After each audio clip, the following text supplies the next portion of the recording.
જય માતાજી મિત્રો, આજના નવા બ્લોગમાં તમારું સ્વાગત છે। તો વાગવામાં વાગી જાય લગભગ 2 અને આપણે ગયા હતા દુકાને અને હવે આપણે આવી ગયા છે ઘરે। અને આ બાજુ હતુભાઈને લગભગ આશેથી ટૂંઢિયું તોણી મગફળી ખરપી રહ્યા છે, તો આપણે જઈએ છીએ અને થોડી વાતચીત કરીએ। બ્લોગમાં બન્યા રહો, બહુ મજા આવશે। એટલે હતુભાઈ શું કરો છો હોય? હા ના હોય આથી ખરપો આશી ચમ ખરપો છો? બળજા લાવરા ભજીયા તો આટલા બજે ભજીયા હું તો વરસાદ ભરો રગડ્યો છે જે ક્ષેત્રમાં અડધી મગફળી છે ને અડધી તો અંબાલાલે આગાહી કરી કે હોય અંબાલાલે આગાહી વધારે કરીએ છીએ, વરસાદ વધારે આવે એટલે આટલી અડધી ઊંચી જ નહીં। ઓહો, તો આ તો અડધો અડધ ક્ષેત્ર પડ્યું રહ્યું છે એમ ને? અડધો અડધ પડ્યું, હવે અમે સોળી પૂંગવી છે, સોળી વાપી સોળી વાવશે એટલે પછી બટાકા આવી જાય। તો મિત્રો જો અડધો અડધ ક્ષેત્ર મગફળી આખી ક્ષેત્ર વાયેલું હતું, પણ એ વરસાદ વધારે પડવાથી અને આખા ક્ષેત્રમાં પાણી ભરાવાથી આ બાજુ નેસાડી મગફળી ઊંચી નહીં। તો હું તમને બતાવી દઉં કે નહીં, આ જોઈ લો, આ બાજુ મગફળી ઊંચી નહીં અને આ પાછળ અડધો અડધો ભાગ ઉગ્યો છે એ હાથેથી ખરપવાનું ચાલુ છે। જુઓ, એટલે બળદ તો લાયા નહીં પણ હાથેથી ખરપવાનું ચાલુ છે। અને હતું બા વરસાદે કેટલા હેરાન કર્યા હું? વરસાદ તો હેરાન ઘણા કર્યા છે। હા, એક દો વરસાદ આવ્યો એટલે સારું છે ને એક દો નુકસાન છે। એ વાત સાચી। વરસાદ વધારે આવે તો અમારે બનાવ તો પૂરી કટાક પડી જાય। જો વરસાદ વધારે આવે તો ડેમ ભરાય તો નદી એક દોની આવી જાય તો ઊનની સાલ બોરતા કરવા પડે। એ વાત સાચી, કારણ કે વળી 2 વર્ષનો ટેકો થઈ જાય બરાબર। અંદર કોલમ ભૂસી નાખવી પડે, બોરમાં આવક રહે પાણી આવરો રહે કોણ ડેમ આ બાજુ 3 ડેમ ભરી જાય ને, ધોતીવાડા સીપુ છે, ઉખાવ છે, બરાબર ડેમ ભરી જાય તો આપણે વળી પાણીની સપાટ રહે તો કોલમો ના નાખવી પડે। એ વાત સાચી। તો મિત્રો હતુભાઈ એમ કહી રહ્યા છે કે એક જોતે વરસાદ આવે એ આપણા માટે ખૂબ ખુશીની વાત છે। અને એક 4 મહિના તો સિઝન ઓમથી ઓમ શું કહેવું હતું બા, પણ એ વરસાદ ના આવે તો આપણને ઘણું મોટું નુકસાન થઈ શકે છે। કારણ કે બોરમાં હવે હાલના જમાના પ્રમાણે તો બોરમાં પાણી જમ બને એમ નેસ જ જાય જોઈએ છે। અને અત્યારે જો વરસાદ આવે તો આપણને ફાયદો પણ બહુ રહે છે અને થોડું વાવેતર બગડે તો આપણે દુઃખ પણ થાય છે। તો જો મિત્રો હતુબા જાતે બળદિયો છે અને આપણે તો બ્લોગમાં બતાવી દીધું ખાસા દાડા પહેલાં આપણે ખરપાન ચાલુ જ હતું આ રીતનું।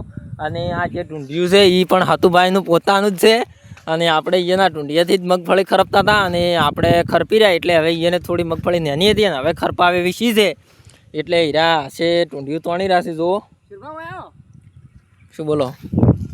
આપણે 2 પગવાળા બધિયા, 2 પગવાળા 2 પગવાળા બળદ, પેલા બળદ 4 પગ આવે, આપણે 2 પગ 2 પગવાળા બરોબર છે।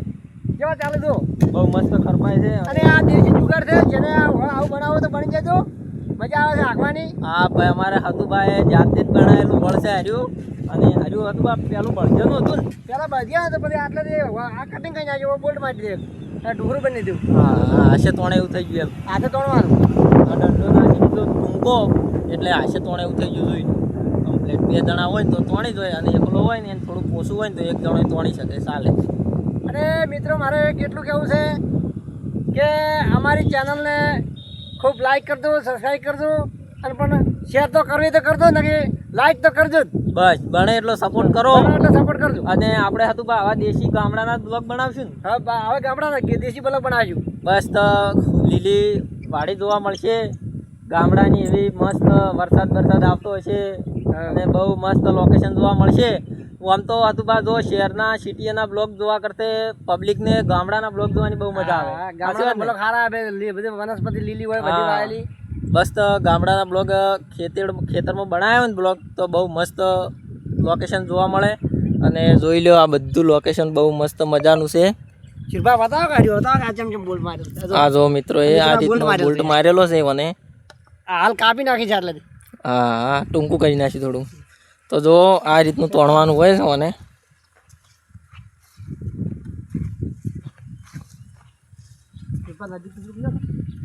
નજીકથી જો મિત્રો એ આ રીતનું બહુ મસ્ત કામ કરે છે છે ને। આને શિરભા ખેડ અંતર ખેડ કહેવાય। એ વાત સાચી, મગફળીને આવી અંતર ખેડ જોઈએ કારણ કે ફરી ખેડ જોઈએ એમ, બરાબર। અને હતું બા પહેલાં તમે કઈ રીતના મગફળીનું બધું કામકાજ આવું નિંદમણ થઈ જાય તો પહેલાં તો દવાઓ હતી નહીં એટલે કેવી રીતે કરતા તમે કામકાજ? પછી બળદિયાથી ખરપી નાખતા અને પછી વળી નેદી નાખા, 2 વાર નેદે એટલે તૈયાર થઈ જાય, કમ્પ્લીટ થઈ જાય એમ ને। અત્યારે તો હવે દવાઓ આવી ગઈ એટલે હવે તો બધા દવાઈ નાખી જો દે. બધિયા લાવવા અને પણ હાથે ખરપા થોડી થોડી એવું બધું બરાબર. કરે છે આશે ખરપવાનું સારું આમ તો નહીં, મજા આવે. બહુ મજા આવી જાય આશે ખરપવાની. ગઈ સાલ અમે 8 વીઘા સિબંધ ખરપી હા આશે ખરપી હતી બધી. 8 વીઘા ખરપી થાય હાથે. જેમ કે અત્યારે બળદ થોડા ઓછા થઈ ગયા છે, બળદ ખરપીને આવતા નથી એટલે આશે જ અમે મિત્રો ખરપવાનું જોર રાખે છે. જેમ કે વાટ જોઈને બેહવા જાય ને તો મગફળી બધું ઉભરાઈ જાય છે એટલે. બધું ખડો ઉભરી જાય હા શું કિરભાઈ? હા ખૂબ ઉભરાઈ જાય એટલે પછી પહોંચી ના વળાય. કેમ કે જાણવું હોય ને એટલેથી જ આપણે ચાલુ કરી દેવું કામકાજ, એટલે આપણે એટલી બધી તકલીફ ના પડે આગળ એમ.